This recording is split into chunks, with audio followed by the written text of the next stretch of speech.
እንግዲህ አንድ ወንድሜ በጅቡቲም በኤርትራም ያልተያዘ ቦታ አለና ለምን አንይዘውም ይለኛል። ምን ይባላል? በኤርትራም በጅቡቲም ያልተያዘ ቦታ አለ። እሺ ኢንሻአላህ እናየዋለን። ሄሎ ሄሎ ተናስልኝ ኡስታዝ ጀማል በሺር ሰላም አለይኩም። ሰላም ወንድም አለም How are you, brother? እንዴት ነህ? ደህና ነህ ወንድሜ ዮናስ? እግዚአብሔር የተመሰገነ ይሁን ኡስታዝ። እቺ ፎቶ አይላኩል ፎቶ እኮ መሰለህ አሁን ያልተያዘችው ቦታ ያልኩ it's on the news ምን የታወቀ ቦታ እኮ ነው። ቦታው ራስ ዱሜራ የሚባለው ቦታ ነው። እንግዲህ ቦታው እንደውም ሻዕቢያ አንድ ጊዜ ሄዶ ጅቡቲን ወሯቸው ደብድቧቸው ምናምን የወጣበት ቦታ ማለት ነው። በሁለቱም ክሌም ያልተደረገ ጅቡቲ ስር ነው ያለው። ጅቡቲ ደግሞ ያው ልስጣችሁ ግን መሰጣችሁ በዚህ መልኩ ነው ብላ ዲክሌር አድርጋለች። ዲክሌር ታረጋግጥ ግን ኦፊሻሊ ባለም አቀፍ እንትን ሪኮግናይዝ አልተደረገም ያ ቦታ በሷት እንደተረዳው። ምክንያቱም ቬሪ ኮንቴስት የሆነ እንትን የሆነ ቦታ ነው፣ ኮንትሮቨርሻል ነው። ግን ዞሮ እኔ ያመጣሁት የሆነ ሚዲያም ላይ ሰማሁትና ከውጭ ለኢትዮጵያ እንዳማራጭ እንደቀረበ የሚዘግብ ነገር ስለሰማሁ ይሄ ቦታ ገባ። በጣም ብዙ አማራጮች አሏት። አንዱ እሱ ነው። ሌላ ደግሞ አንድ አለ በእንትን በኩል አጁራ ነው ጋምቤላ በኩልም አለ። ጋምቤላ ወደ ሬሲ ወደ ኬንያ ላሙ ምናምን ነው። እሱ ሩቅ ነው። አዎ ገብቶኛል የምትለው ላሙ የምትለው ነው። ላሙ ወደብ ይባላል። ለሳውዝ ሱዳንና ለኢትዮጵያ ተብሎ እሱ እኛ አሁን ከዚህ የወደብ ጉዳይ ጋር በተያያዘ የራሳችን ክሌም የምናደርገው ነገር ያው የሚኖር እንግዲህ አሰብ ነው ብለናል። ግን ከዛ ቆየ ደግሞ ቅርበቱን ስታይ እኮ በአሰብ ግዛት ውስጥ ነው የሚጠቃለለው። ዞሮ ባልሳሳት ጅቡቲ ክሌም ብታረገው ኢትስ ቬሪ ዲስፒዩትድ የሆነ ቦታ ነው። ግን ዓለም አቀፍ ሚዲያዎቹ ለኢትዮጵያ የሚል አይነት ነገር የዓለም አቀፍ ሲዘግቡት ስለሰማው ነው ዛሬና ነገርየው ምለ አም ፕሪቲ ሹር ያው በመንግስት ደረጃም የታወቀ ነው። ክሌም አላረጉም። ድማችን እንግዲህ እዩት ያው ለመመካከሪያ ይመቻል። እዚህ ላይ አውጥቼዋለሁ። ለዚህ ዝም ብዬ የላኩል ፎቶውን በተረፈ ግን ያው ጥሩ ነው እያደረክ ያለው።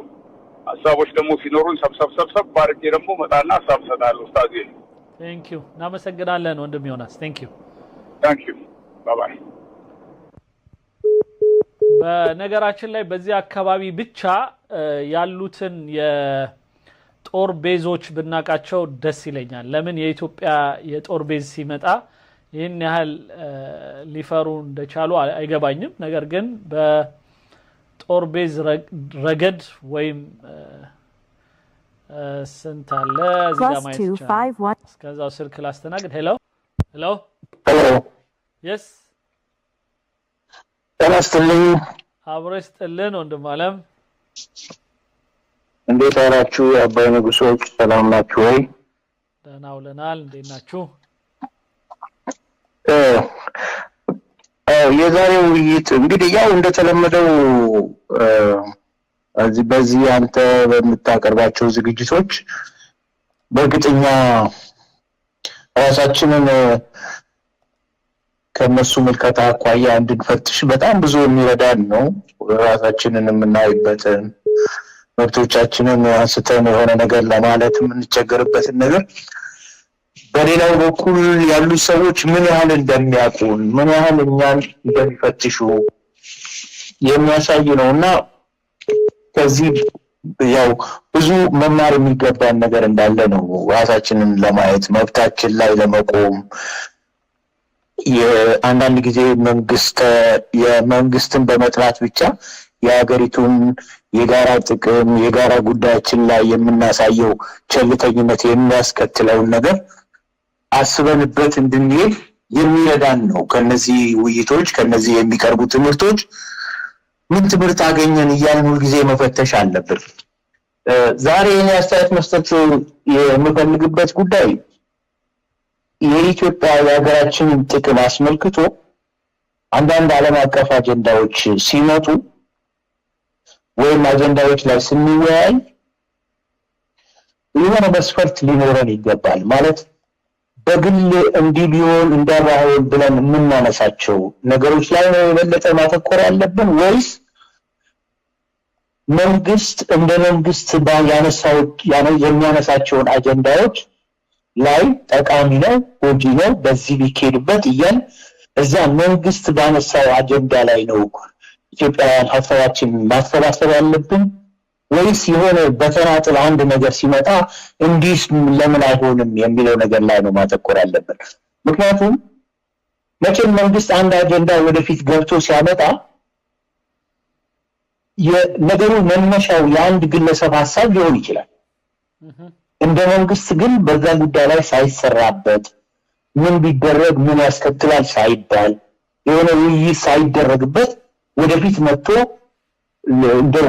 የህዝብ አጀንዳ ሆኖ የነገሩ እንዲነሳ ወደፊት ገብቶ ያመጣል ብዬ አላስብም።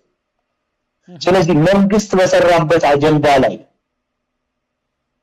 ይሄ እኮ ይሄን ሊያስከትል ይችላል ይሄ ጥቅም ሊኖረው ይችላል ብለው ዜጎች በዛ ጉዳይ ላይ መተቸት አለባቸው ወይስ ደግሞ ከጎን አንድ ነገር አንስቶ እንዲህ ቢሆን የሚለው ነገር ነው የሚጠቅመው?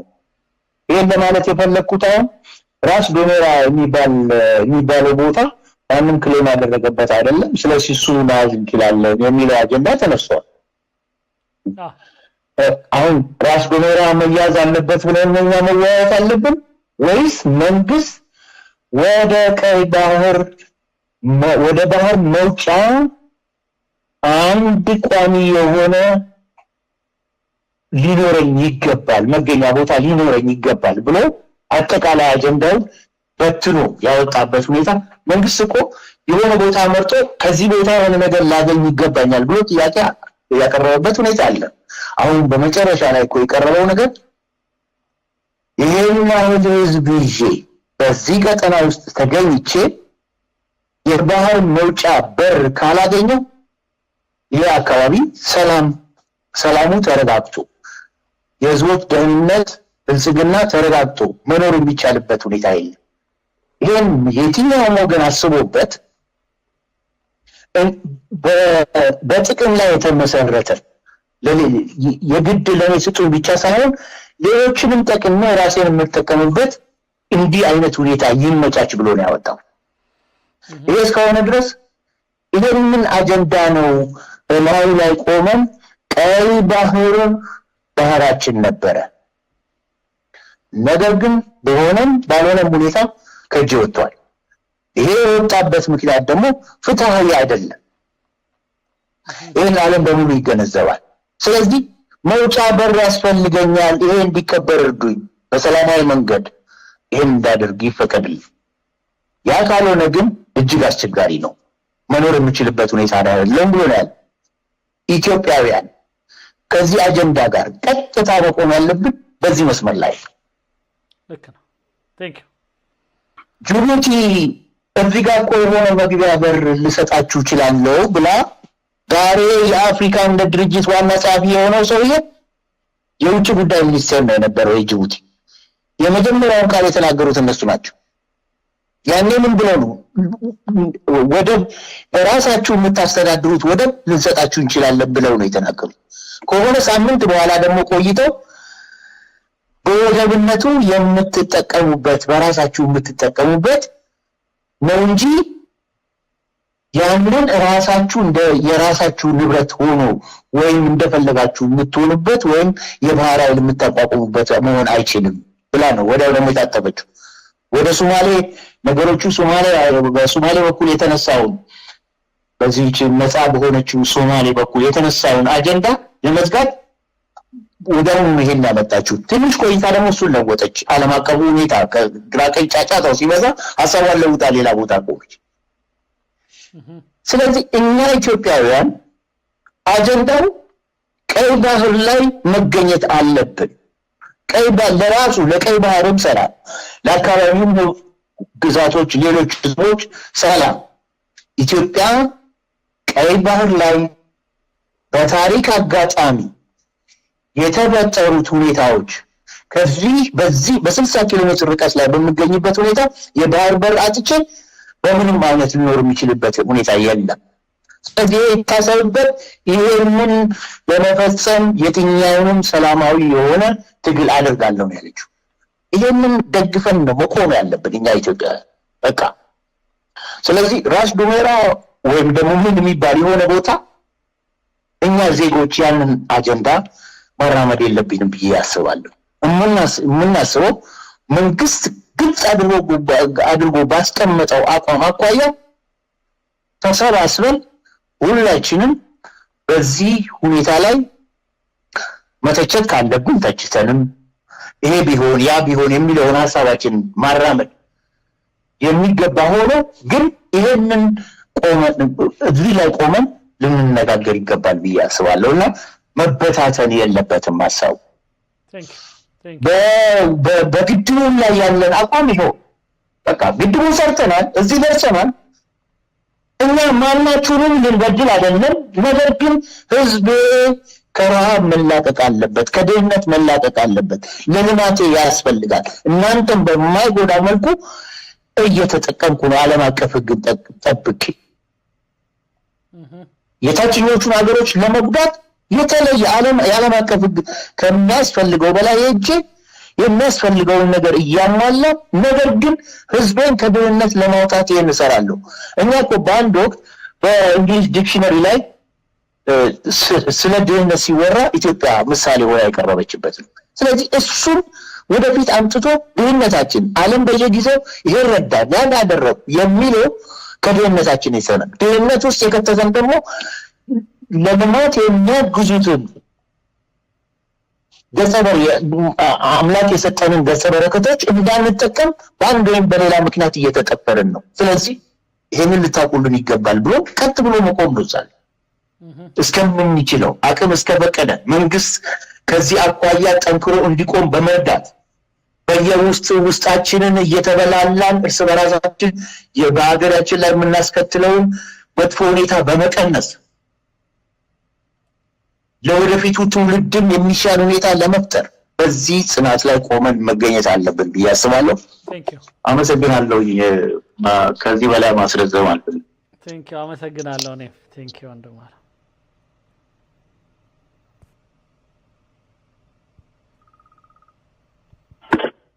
ሄሎ ወንድሜ ዮናስ ኡስታዝ በድጋሚ መጣው ወንድሜ። አብሽር አሁን እየሰማሁ ነበር። ቤትህ ነው?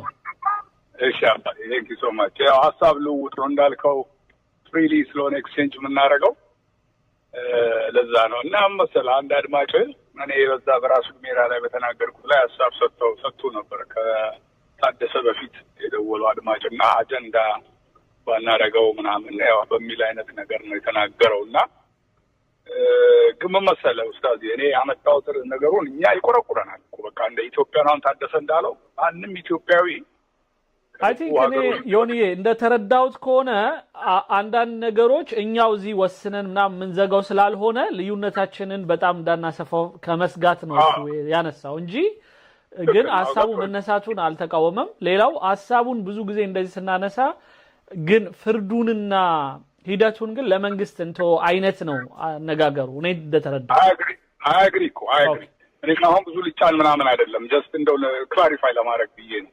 እኛ የመንግስት ሰው አይደለንም ብለናል በፊትም ወይም የደህንነት በቃ ሲምፕሊ ተቆርቋሪ ኢትዮጵያኖች በአንተ አማካኝነት አንተ የምታመጣቸው ቶፕ የሆኑ ጂኦፖለቲካል እኔ አሁን የጂኦፖለቲክስ ላይ ነው ተሳትፎ ያው ይሄ በቃ የፕሮግራም እኮ ማለት ለኢትዮጵያ አንድነት ሉዓላዊነት ምናምን ላይ ተቆረ ነው እና ይቆረቁረናል።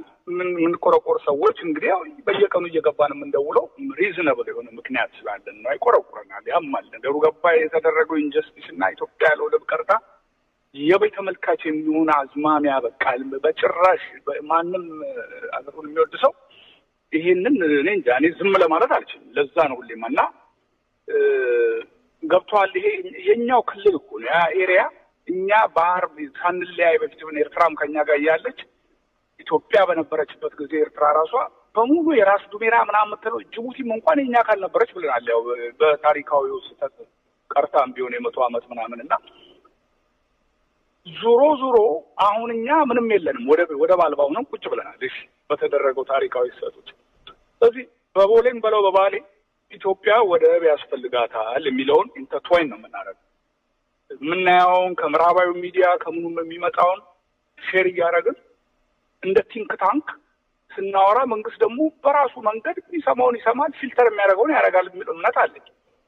ቢኮዝ የሀገር ቲንክ ታንክ ድርጅቶች ኦርጋናይዜሽኖች የሚያደርጉት ይሄ ነው። በቃ ነውም በስነ ስርዓቱ እነሱ በድርጅታው ተደራጅተው ማለት ነው። ቲንክ ታንክ ማለት እየሄዱ ከአንዱ ከዛ የሚለቃቀሙትን ሰብስበው የአስተሳሰባቸው አናላይዝ አድርገው ምናምን ማቅረብ እና አሁን ምንድነው ባጭሩ የቤት ተመልካች መሆን ስለማንችል የሚመጡትን አጋጣሚዎችን እንወያያለን እና የግድ ነው ራሱ ቱቤራ የሚባለው ቦታ አሁን እኔ በደንብ ሳየው ነበር ቅድምና አዎ እንዳልከው ጅቡቲ የኔ ነው ትላለች። ኤርትራ ደግሞ በደንብ አድርጋ ያኔ ገብታ መታታቸውን ይወጣችሁ ገውጥ ነው መልኩ አንድ ታይም ላይ ይለኛል። ግን እኛን አሁን ስታየው እዛ ውስጥ ሁለቱ ይጣላሉ። የኛ እኮ የነበረ ራሱ አሰብ ኤርትራ ምናምን አሰብ የኛ የነበረው እያለን እኛ ተጥሰን እነሱ በዛ ደግሞ ሌላ አይነት ጦርነት ሲከፍቱ እኛ በቃ የቤት ተመልካች እንደሆነ የተሰማኝ ነው። ጭራሽ በሌላ ቦታ ይጣላሉ እነሱ። እኛ ደግሞ በመሃል ወደ ቤሌለን ሰዎች ሆነን አሁን እንዴት ነው መተንፈሻ እንፈልጋለን ብሎ ጠቅላይ ሚኒስትሩ ያቀረበው ሀሳብ ትክክለኛ ሀሳብ ነው። አይ አግሪ ውዛል ባለፈው መጀመሪያ የተጀመረ ጊዜ ማለት ነው ዛሬ 2 ዓመት ነው ምናምን ትክክለኛ ነገር ሁሉም ውስጥ ያለ ነገር ስለሆነ ነው። አሰብ ማለት የኢትዮጵያ በቃ በጣም በሚያሳዝን ሁኔታ የተበላ ቦታ ነው፣ የተወሰደ ቦታ ነው እና እነዛ የሰሩት ስራ ያው ባለፈው ብየዋለሁ መደጋገም ብዙ ያስፈልግም። ኢንጀስቲስ ነው የተፈጸመብን። ምን አስቦ ግመል ይጠጣው ምናምን ብሎታል መለስ ምን እንዳስበ ዛሬው ነው። ቴንክ ዩ ኤኒዌይስ በጣም ነው የማመሰግነው ወንድሜ ዮኒ። በመጨረሻ ግን ታደሰ ባለው ላይ ደግሞ መንግስቱ ኃይለማርያም ሜንሽን አድርጓል መቼም እና እሱ ያለው ላይ ምንድነው ያለው አንድነት ኃይል ነው። አዎ አባባሉ እኮ ይኸውልህ አንድነት ኃይል ነው። በጣም ትክክለኛ አባባል ነው። በቃል አንድነት ኃይል ደግሞ እንዳይሆን ያደረገው ራሱ መንግስቱ ኃይለማርያም መሆኑን ደግሞ ልናሰምርበት እንችላለን። ከስሩ የነበሩትን ሁሉም በራሱ አንግል አንድነትን እያየን ኤኒዌይስ እሱን ሌላ ጊዜ ብናወራው ደስ ይለኛል። በጣም ሰዓት ሄዷል። ይሄን ለማለት ነው። ዞሮ አንድነት ኃይል ነው እኛም እንላለን። አንድነት ኃይል ነው። አሁንም አንድ እንሁን ነው እያልን ያለ ነው። የተለያዩ በኢትዮጵያ ውስጥ የውስጥ ችግራችንን ብቻ በትክክሉ መፍታት ዋነኛው ቁም ነገር እሱ ነው። ደግሞ ድንገት የውጭ እያራመድን በዚህ በምናወራው እንዳለ ሆኖ የውስጥ ችግራችንን ደግሞ በጣም ሶልቭ ማድረግ ፓወር ነው። እኔ ሁሌ የምለው ነገር ነው። አንድነት ኃይል ነው። ዲቫይድድ ዩናይትድ ዩ ስታንድ ዲቫይድድ ዩ ፎል ይላሉ ሲያገር። ስለዚህ ይሄን ለማለት በጣም ነው አመሰግነው። አንድ ሰው የመጨረሻ ላስተናግድና እዚጋው ፕሮግራሙ እሺ ቴንክ ዩ